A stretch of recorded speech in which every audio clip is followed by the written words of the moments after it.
What's good, YouTube? It's your boy, Blue Blood Sports TV, and I'm back at y'all with another one. So, a few people hit me up and they sent me the clip that father trainer manager CEO of DHP, Devin Haney Promotions, Bill Haney, who is the father to first ballot Hall of Famer, undefeated 3-division world champion, former undisputed lightweight, former WBC junior welterweight, and reigning WBO welterweight world champion, who is top 5 pound for pound best fighters in the world, in Devin the Dream Haney, who is 33 wins, no loss, no draw, 15 wins by way of knockout. So Bill Haney, he was on $1 million worth of game. And people ask me, do I know and should Devin Haney pursue what Bill Haney stated?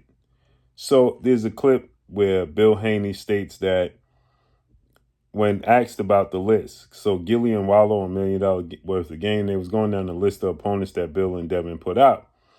And they got to Teofimo Lopez, former unified lightweight, former WBO junior welterweight, 2-division world champion, superstar boxer, Teofimo Lopez, who is 22 wins, 2 losses, no draw, 13 wins by way of knockout. And Bill says that, yes, he's on the list. We have to eventually face off against one another, whether it's in the ring or in the streets, right? Obviously, Bill is, poking at them. But he stated that he's on the list and that's a must. It's a grudge match. And so people hit me up and they said, do I think that Devin Haney should fight him next? I did a video about this somewhat. And I'll say this. Should Devin Haney fight him next? No. Absolutely not. Because he just got obliterated by another first ballot Hall of Famer who is very similar to Devin Haney in ways, in 4-division champion, should be Olympic gold medalist, former unified super featherweight, and reigning WBO junior welterweight world champion, superstar who is top 5 pound for pound best fighters in the world, and Shakur Stevenson, who is now 25 wins, no loss, no draw, 11 wins by way of knockout. It's pointless because of the styles. The only way Devin Haney gets remotely any credit for beating Teofimo Lopez, because he's going to beat Teofimo Lopez very similar to what Shakur did. The only way he gets credit for it is if he drops Teofimo Lopez, which Shakur didn't do. But still, they'll say he was already damaged goods. And if he knocks him out. If he knocks out Teofimo Lopez or stops him. And still, they're going to say he was damaged goods. He wasn't the same guy. Right? So therefore, if you Devin Haney, you do the Floyd Mayweather.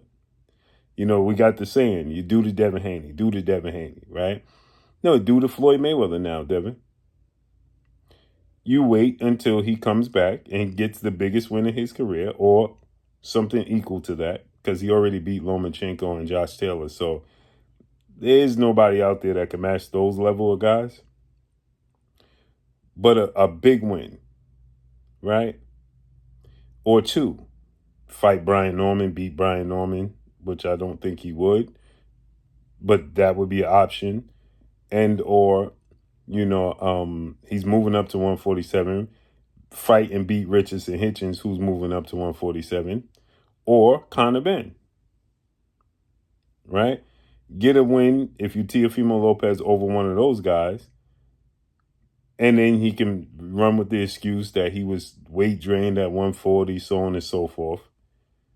And then Devin Haney can fight him and beat him. And still then, he ain't going to get the credit he deserves, because everybody's going to point back to the Shakur Stevenson fight. And right now, the boxing world understands that the top 2 boxers in the world are Devin Haney and Shakur Stevenson right now. Outside of Monster Inoue, Alexander Usyk, those guys are on their way out.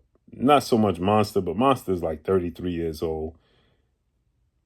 He already beat Nakatani. That was Now he got maybe one fight. Bam Rodriguez is a big fight for him. If he beat Bam Rodriguez, like, he's already a 4-division champion, 2-division undisputed champion. He's on his way out. He beats Bam Rodriguez, which I believe he's going to stop Bam Rodriguez. I mean, what else is there for Monster to do? Usyk is 40 years old. They on their way out. The only guy they're competing with, Shakur and Devin Haney, is the guy they will be competing with is Jerron Butenis. That's it. That's all. As far as up and coming fighters. So therefore, Tank Davis is out the equation, right? And so again, if you're Devin Haney and Shakur Stevenson, that's the fight that people want to see now. Those are the two big dogs on the top of the hill. Period. They on deck. If you feel like Usyk and Inoue is still the two top dogs, which I believe they are, pound for pound, but they're on their way out. So Devin Haney and Shakur is on deck. No ifs, ands, or buts about it. And Jerron Butenis beats Xander Zayas and becomes a 2-division unified world champion, and the Ring Magazine belt should be on the line for them to be the lineal. Well, then Jerron Ennis is in that conversation as well. So therefore, if you Devin Haney, it's pointless to beat Teofimo Lopez at this point right now. Especially next. He just lost to Shakur. It's pointless. You're going to get zero credit for beating Teofimo Lopez. The same way people dismiss him beating Yuriorkis Gamboa because Tank Davis already beat him. It's going to be the same exact thing. Period. Tito's in a win-win situation. He ain't got nothing to lose at this point. Devin got everything to lose. So no, if you Devin, it's pointless. Wait till Tio get a big win. That's my thoughts. But let me know what y'all think. Follow me on Instagram at Blue Blood Sports TV, all in one word. I'm gone. Peace.